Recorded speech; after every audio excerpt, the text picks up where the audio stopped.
37,000 அடி உயரத்துல ஒரு பிளைட்டோட இன்ஜின் வேலை செய்யல அப்படின்னு சொன்னா உங்களால நம்ப முடியுதா? இது பாத்தீங்கன்னா ஜூலை 19, 1989 அந்த நேரத்துல யுனைடெட் ஏர்லைன்ஸோட பிளைட் 232 அப்படிங்கிற இந்த பிளைட் கிட்டத்தட்ட 37,000 அடி உயரத்துல டென்வர் அப்படிங்கிற இடத்துல இருந்து சிகாகோக்கு போய்கிட்டு இருந்திருக்கு. அதுக்கு முன்னாடி யாருக்கெல்லாம் ஃபிளைட்ல போகணும்னு ஆசை இருக்கோ அவங்க எல்லாரும் லைக் பண்ணுங்க. அதோட உங்களுக்கு மிஸ்ட்ரி வீடியோ பிடிக்கும்னா ப்ளூ கலர் காட்ட கமெண்ட்ல போடுங்க. அப்ப எதிர்பாராத விதமா அந்த ஏரோப்ளேனோட ஒரு இன்ஜின் வெடிச்சு செதறி இருக்கு. இதனால அந்த பிளைட் தன்னோட கண்ட்ரோல்ல இருந்து கீழே விழும்போது அப்ப அதே பிளைட்ல பேசஞ்சரா டிராவல் பண்ண ஒருத்தர் கேப்டனோட சேர்ந்து பேலன்ஸ் இருந்த 2 இன்ஜினை மாத்தி யூஸ் பண்ணி கீழே இருக்க முயற்சி பண்ணிருக்காங்க.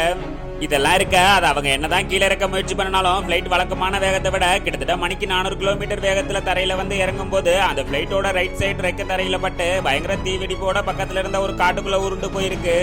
அப்ப அந்த பிளைட்ல டிராவல் பண்ணிக்கிட்டு இருந்த 296 பேர்ல கிட்டத்தட்ட 111 பேர் இறந்து போனாங்க. அதோட அந்த ஆக்சிடென்ட்டுக்கு முக்கிய காரணமே பிளைட்டோட இன்ஜின் பேன் டிஸ்க்ல இருந்த ஒரு சின்ன கிராக் தான் முக்கிய காரணம் அப்படிங்கறதையும் கண்டுபிடிச்சாங்க.